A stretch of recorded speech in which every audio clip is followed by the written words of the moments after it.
नमस्कार। आप देख रहे हैं इंडियन स्पीड न्यूज, जो सच के साथ रहता है। और इसी सिलसिले में आज हम आए हुए हैं मिल्कीपुर विधानसभा में, क्योंकि मिल्कीपुर विधानसभा में होने वाला है उपचुनाव। जैसा कि आपको पता है, उत्तर प्रदेश में 10 विधानसभाओं पे चुनाव होने वाले हैं, उपचुनाव। लेकिन मिल्कीपुर विधानसभा एक ऐसा विधानसभा है जहां पे सबकी नजरें टिकी हुई हैं। क्यों? क्योंकि ये जो है अयोध्या जिले में आता है। और यहाँ पे जैसा कि आपको जानकारी होगी, लगभग पार्टियों ने अपने प्रत्याशी तय कर दिए हैं। जैसे कि बसपा ने अपने प्रत्याशी का नाम घोषित कर दिया है, सपा ने भी अपने प्रत्याशी का नाम घोषित कर दिया है। किंतु अभी तक भाजपा ने अपना नाम घोषित नहीं किया है। आखिर क्यों? इसका कारण क्या है? क्या पुराने चेहरे पे वो अभी तक जो है अपनी नजरें टिकाए हुए हैं? यदि पुराने चेहरे पे नजरें टिकाए हुए हैं तो भाजपा को ये समझना पड़ेगा और समझने की जरूरत है कि जनता पुराने चेहरे को नहीं, नया चेहरा चाहती है। नए चेहरे में 1, 2 या 4, 5 प्रत्याशी नहीं, दसों प्रत्याशी हैं, दर्जनों प्रत्याशी हैं जो इस चुनावी अखाड़े में दौड़ रहे हैं। और अब इसमें देखने वाली बात यह है कि मिल्कीपुर विधानसभा के उपचुनाव में किस प्रत्याशी का नाम घोषित करती है भाजपा पार्टी।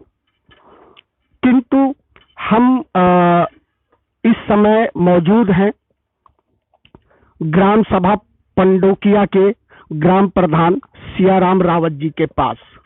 साथ में बैठे हुए हैं, जैसा कि आप देख रहे होंगे। और ये भी जो है भाजपा के पुराने नेता हैं, पुराने कार्यकर्ता हैं और जनता के बीच में रहे हैं और प्रत्याशी के तौर पे दौड़ रहे हैं इस चुनावी अखाड़े में टिकट के लिए। देखना यह है कि जनता इन्हें कितना पसंद करती है और भाजपा क्या इन्हें टिकट देती है। यदि देती है तो किस मुद्दे को लेके देती है। सबसे पहले सर्वप्रथम हम इन्हीं से इनका परिचय अपने विवश के लिए लेना चाहेंगे और इनसे कुछ 2-4 सवाल पूछना चाहेंगे। सर, सबसे पहले तो आप हमारे विवश को, या यहाँ पे वैसे तो आपको सभी जानते हैं, मिल्कीपुर विधानसभा में आपको सभी जानते हैं, लेकिन फिर भी जैसे बाई चांस कोई ग्रामीण क्षेत्र में यदि आपको नहीं जानता तो उनके लिए आप अपना परिचय दें पहले तो। मैं सियाराम रावत, प्रधान ग्राम पंचायत पणकिया, जो विकास खंड मानीगंज, जनपद अयोध्या की है। सर्वप्रथम मैं आपके चैनल को जन्माष्टमी की हार्दिक बधाई, शुभकामना देता हूं। मैं राजनीतिक क्षेत्र में 1989 से हूं। जी। 1995 से अपनी ग्राम पंचायत का प्रधान हूं। 2000 में हमारी पत्नी जिला पंचायत सदस्य रहीं और 2095 से लगातार मैं अपने गांव पंचायत का प्रतिनिधित्व करता हूं। इस समय प्रधान हूं।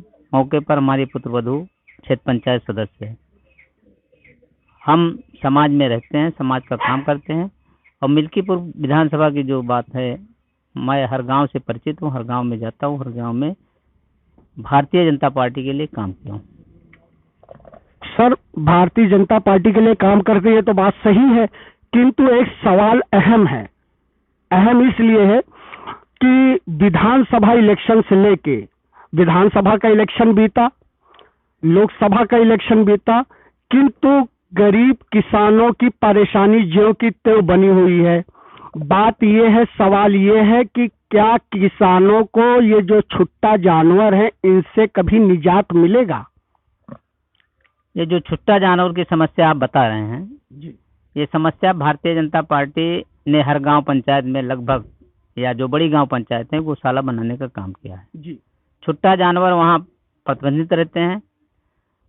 रही बात इसकी निजात के, अब सरकार की मंशा है हर गांव पंचायत, जो छोटी गांव पंचायत है, उन्हें भी गौशाला बनाकर इनको प्रतिबंधित किया जाएगा और इससे किसान को पूर्णतया निजात दी जाएगी। ये हमारी पार्टी के, भारतीय जनता पार्टी के मंशा है कि हम नहीं। ये तो बहुत अच्छी बात है कि भारतीय जनता पार्टी की मंशा है, लेकिन इसमें जो है सपा के जो विधायक थे, पूर्व विधायक अवधेश प्रसाद जी, उन्होंने विधानसभा इलेक्शन में कहा था हम जानवर से छुट्टा जानवर से हम जो है निजात दिलवा देंगे। फिर लोकसभा चुनाव आया तो फिर बोले कि हम जब सांसद बन जाएंगे, फुल पावर में रहेंगे, तब जो है जानवरों से छुट्टा जानवरों से निजात दिलवा देंगे। तो क्या ऐसा तो नहीं है कि यदि भाजपा से आपको टिकट मिलता है और जनता आपको चुनती है तो बस हवाई बातें रहेंगी, निजात मिलेगा उनको? नहीं, ये तो उनका विचार है, वो अपने बातों को रखते हैं, लेकिन आज तक जो अवधेश प्रसाद जी ने कहा है वो क्षेत्र में किया नहीं है जी। ये भारतीय जनता पार्टी के हम लोग कार्यकर्ता हैं, जो कहते हैं वो करते हैं। हमारी पार्टी जो कहती है वो करती है। हम काम में विश्वास रखते हैं, बातों पर नहीं। अच्छा सर, एक और सवाल है कि जैसे यदि भारतीय जनता पार्टी से आपको टिकट मिलता है और जनता आपको चुनकर ले आती है मिल्कीपुर विधानसभा में, तो आप यहाँ की गरीब जनता के लिए ऐसा मतलब क्या सोचे हैं कि क्या ऐसा काम, विशेष काम आप करेंगे? हम अपने मिल्कीपुर में अगर हमें प्रतिनिधित्व मिलता है और भारतीय जनता पार्टी हमारे ऊपर विश्वास करती है और चुनाव हम जीतते हैं, तो पहले जो बेरोजगारी की समस्या है, हम चाहेंगे कि हमारे मिल्कीपुर विधानसभा में एक बड़ा उद्योग लगे जिससे यहाँ के बेरोजगार नौजवानों को काम मिले। जी, बहुत बढ़िया सोच है। और यहाँ पे कुछ लोग भी खड़े हैं, कोशिश करते हैं उनसे भी कुछ जानकारी। जैसा कि आपको हमने बताया कि हम क्षेत्र में निकले हुए हैं और सियाराम रावत जी ऐसे ही टकरा गए सड़कों पे। और यहाँ पे दादाजी जैसा कि ये बैठे हुए हैं सियाराम रावत जी, इनको आप जानते हैं? जानते हैं भैया। तो आपकी नज़र में इनकी क्या इमेज है? ठीक है हमारी नज़र में। अच्छा, यदि इनको भाजपा से टिकट मिलता है तो क्या उम्मीद करते हैं आप? जो भैया हम तो चाहते कि ठीक रहे। चाहते हैं आप? भैया आप? जी जी, हम चाहते हैं हमारे मिल्कीपुर विधानसभा से हमारे प्रधान जी विधायक हुए हैं। अच्छा, मतलब पुरानी सरकारों से आप जो है तंग आ गए हैं। और बाकी जैसे अगर नए प्रत्याशी भाजपा में और भी लोग जो है दौड़ रहे हैं तो उनको आप किस पायदान पे देखते हैं? या फिर यूं कहूं मैं सबसे बढ़िया कि जो पुराने चेहरे हैं, मैं नाम किसी का नहीं लूंगा और मैं चाहूंगा कि आप भी किसी का नाम ना लें, किंतु मेरा ये सवाल है, शायद आप समझ रहे होंगे कि जो पुराने चेहरे हैं क्या उनको दोबारा चांस मिलना चाहिए? नए चेहरे आने चाहिए। नए चेहरे आने चाहिए, होना चाहिए, नई उम्मीदें आनी चाहिए। जी जी, बहुत बढ़िया, बहुत बढ़िया। तो जैसा कि आप देख रहे हैं, मिल्कीपुर विधानसभा की जनता भी यही चाहती है। और भी लोगों का हम व्यू लेंगे फिलहाल, लेकिन अभी के लिए इतना ही।